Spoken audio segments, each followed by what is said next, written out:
आज हमारा शासन तो राज्य मिला, लेकिन आज धर्म की विजयी हुई है।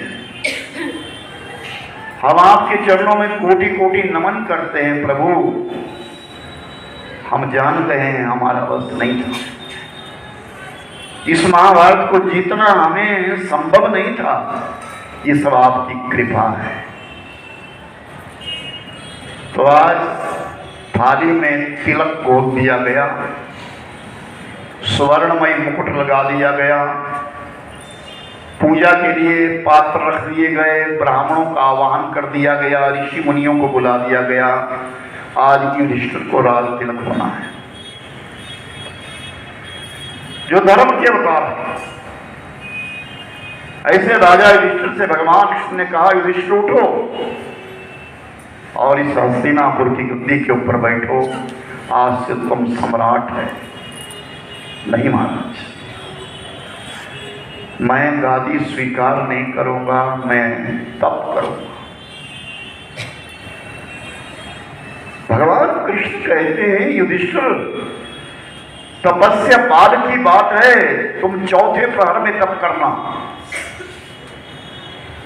अभी तुम राज्य का शासन है। नहीं माना, राजन कलयुग आने वाला है और कलयुग के बीच में तुम राज्य नहीं कर सकोगे, तुम्हारे बस की बात नहीं होगी। राजन अभी तुम राज्य करो, प्रेम से शासन करो। अभी इस जीवन की चार अवस्थाएं हैं, बाल्य, युवा और मुनि और वृद्ध। तो कहा जाता है कि बाल्यावस्था के बीच में अगर संस्कार डाल दिया जाए तो जवानी में अच्छा निर्णय लेते हैं, और जवानी में अगर भगवत संस्कारों के साथ साथ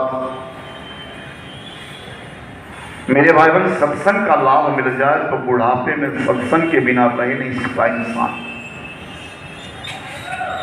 कलयुग का जो तीर्थ कहा गया, वैकुंठ कहा गया, जो बद्रीनाथ महाराज है, बद्रीनारायण जी, वो चौथी अवस्था है। सबसे अंत में कहा गया चौथी अवस्था है।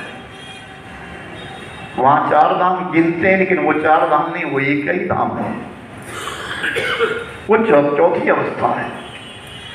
राजन कलयुग आ रहा है, कलयुग कदम रख चुका है, तुम्हें वो राज्य करने नहीं देगा, कमलास सत्ता को ग्रहण करो। नहीं प्रभु, मैं तप करूंगा, साधना करूंगा।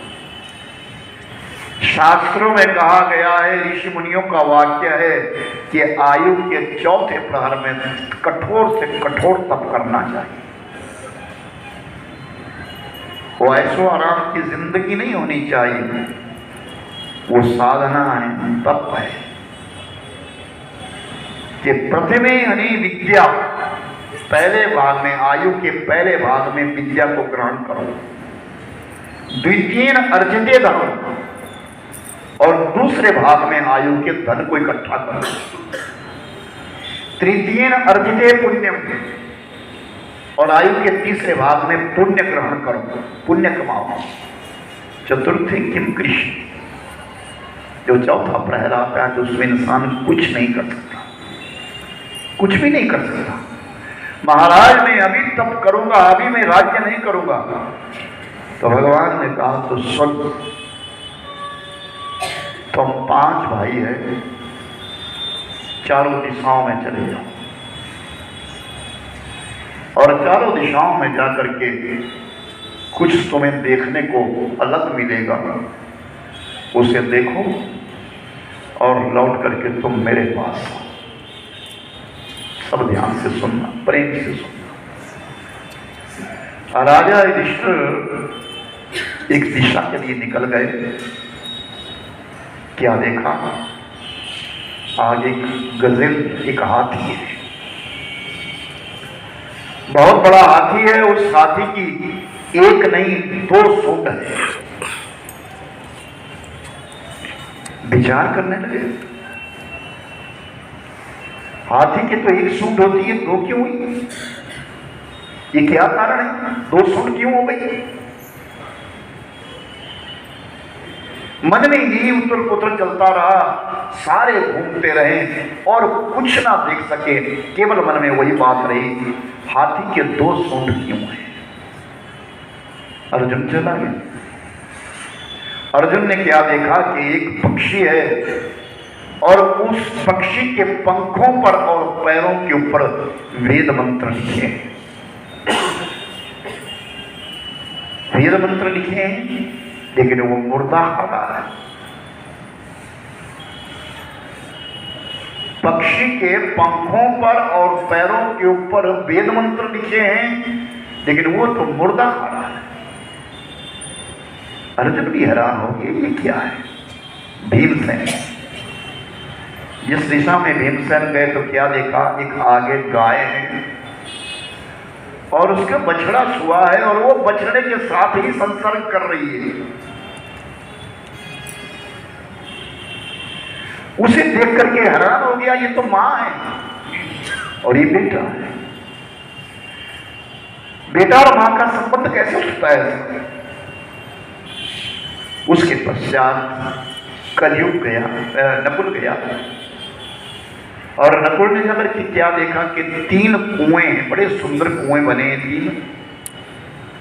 2 में तो पानी है, एक का पानी दूसरे में जा रहा है, दूसरे का पानी उसमें जा रहा है, लेकिन एक बीच में कुआं है, वो अलग है और वो सूखा है।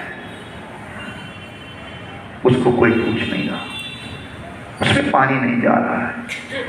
सहदेव, सबसे छोटे भाई सहदेव, जब वो दक्षिण दिशा में गए तो क्या देखा? शिखर से, पहाड़ से एक बहुत बड़ा पत्थर गिरता आ रहा है, बड़े बड़े पेड़ों को तोड़ रहा है, बड़ी चट्टानों को साथ लेके आ रहा है। लेकिन सहदेव के बिल्कुल नजदीक एक तिनके के सहारे, तिनका है, उस तिनके के सहारे वो पत्थर खड़ा हो गया। कोई चोट नहीं आया। अजीबोगरीब बातों को देख करके, सुन करके सब भाई लौट करके आए और भगवान कृष्ण को नमन किया, प्रणाम किया। अपनी अपनी बात बताओ, तुमने क्या देखा?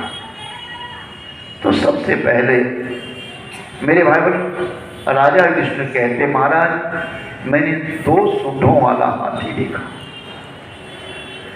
राजन, ये कलयुग का प्रमाण है। कलयुग में जो हाकम होगा उसके 2 रास्ते होंगे, वो गुनाहगार को भी खाएगा और बेगुनाह को भी खाएगा।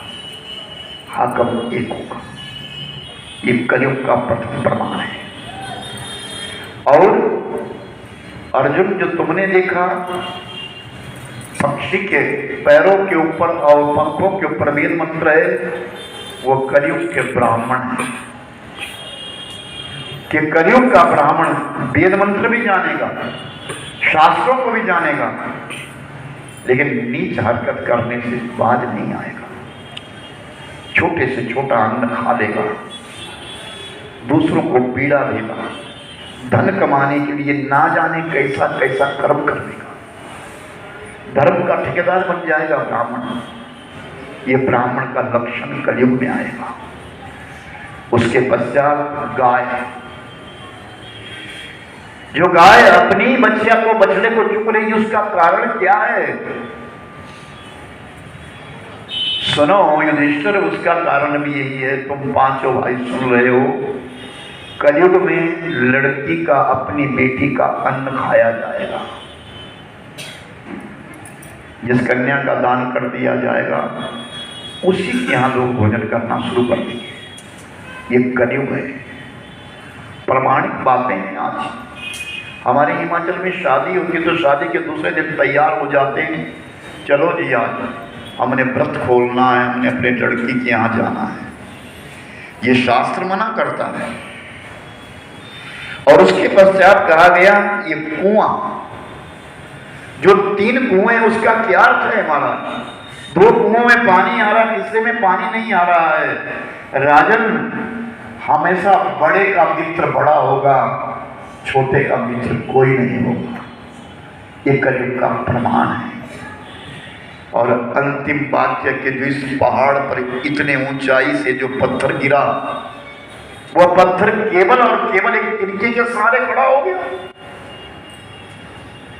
हाँ राजा, धर्म कलयुग में तिनके के सहारे होगा। दिखावा तो बहुत होगा, लेकिन धर्म धर्म नहीं, वो धर्म तिनके के सहारे खड़ा रहेगा। ऋषि मुनि साधारण बात नहीं थी जिन्होंने अपना सर्वस्व लगाया। सर्वस्व लगा देते हैं जीवन में सच्चाई ढूंढने के लिए। सही मायनों में है क्या ये जीवन? हमारा ये आयु 70, 80, 90 साल तक की आयु, अब तो आयु आसमान घटता जा रहा है, 60 और 70 के बीच में रह रहा है। आज जिस दिन हम लोग आए उस दिन एक बड़ी